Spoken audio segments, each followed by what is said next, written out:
Hello guys, जैसा कि आप जानते हैं कॉलेज की पार्ट 3 स्टोरी ख़त्म हुई थी। उसके बाद मैं आपको पार्ट 4 सुनाने जा रही हूँ। चलते हैं वीडियो की तरफ। जी हाँ दोस्तों, वरीशा की मम्मा ने जब वरीशा को आवाज़ दी तो वरीशा ने साफ इनकार कर दिया। फिर उसके बाद उनके पापा ने आवाज़ दी तो कोई वरीशा ने आवाज़ नहीं की। तो बाबा जी ने कहा आप लोग रुकें, मैं वरीशा के रूम में जाकर देखता हूँ। वरीशा के रूम में उनके मम्मा पापा भी बाबा जी के साथ गए। रूम में जाते ही क्या देखते हैं, वरीशा अपने बेड पर बैठी है और उसके बाल खुले हैं।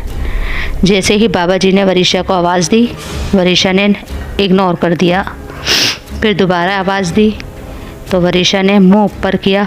उसका चेहरा बिल्कुल चेंज हो चुका था क्योंकि उसके ऊपर फ्रोज़ की रूह घुसी हुई थी। इसलिए वो फ्रोज़ की आवाज़ में बाबा जी से कहने लग गई, चले जाओ आप यहाँ से, वरना मैं आपको मार दूँगा। ये सुनकर बाबा जी ने अपनी पढ़ाई शुरू करी। जैसे ही पढ़ाई शुरू करी, वरीशा ज़ोर ज़ोर से चीखने लगी। यहाँ तक उसके बाल बहुत तेज़ हवाओं के तरह उड़ रहे थे, जबकि कोई वहाँ हवा नहीं थी, सिर्फ पंखा चल रहा था क्योंकि उसके अंदर फ्रोज़ की आत्मा थी। ये सब कुछ देख के वरीशा की मम्मा और पापा बहुत ज़्यादा डर गए और कशफ भी चीखें मारने लगी। तो बाबा जी ने कहा आप लोग नीचे चले जाएं क्योंकि वरीशा का मुझे खुद इलाज करना होगा। ये बच्ची आपकी कशफ छोटी है, वो डर जाएगी। ये बात सुनकर वरीशा की मम्मा और पापा कशफ को लेकर नीचे चले गए। फिर वरीशा के ऊपर उन्होंने पढ़ाई की, दम का पानी फेंका तो वो अजीब अजीब हरकतें करने लगी। यहाँ तक कि उसका बेड हवा में उड़ने लगा और ज़ोर ज़ोर से कहने लगी, मैं तुम्हें मार दूँगा, मैं तुम्हें नहीं छोड़ूंगा, मैं वरीशा को नहीं छोड़ सकता, मैं वरीशा से प्यार करता हूँ।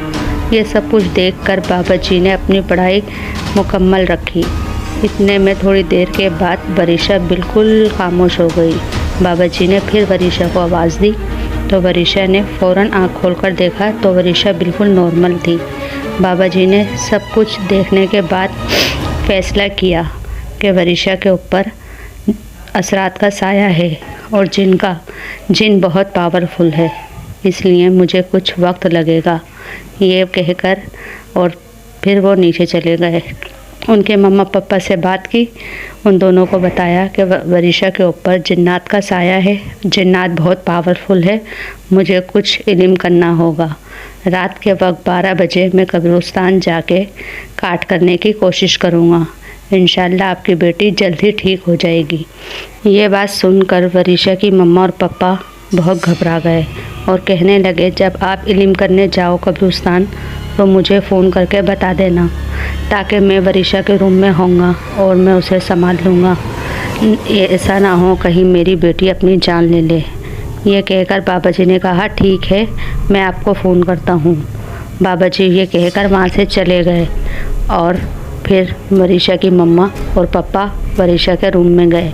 उन्होंने जाकर अपनी बेटी को देखा तो वरीशा ही थी क्योंकि उसकी आत्मा फ्रोज़ की निकल चुकी थी।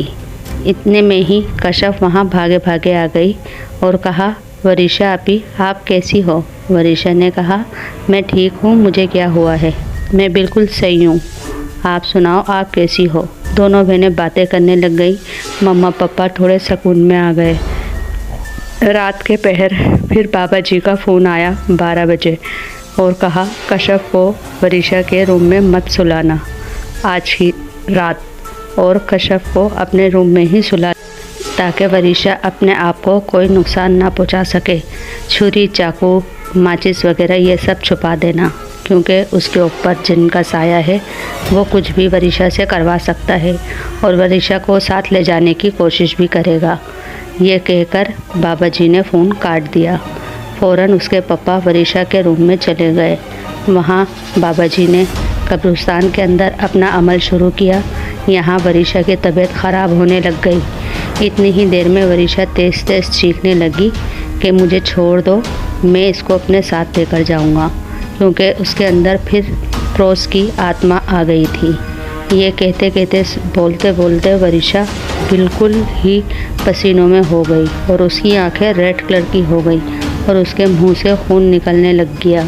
ये सारा मंज़र देखकर उसके पापा बहुत परेशान हो रहे थे। ना मालूम मेरी बेटी के साथ ऐसा क्यों हो रहा है। फिर कुछ ही देर बाद उस बाबा जी का फ़ोन दोबारा उनके पापा के पास आया और कहा, अब वरीशा ख़तरे से बाहर है क्योंकि मैंने फ़िरोज़ की आत्मा कैद कर ली है। तुम परेशान ना हो, वरीशा वापस वैसी ही हो गई है जैसे वो पहले थी।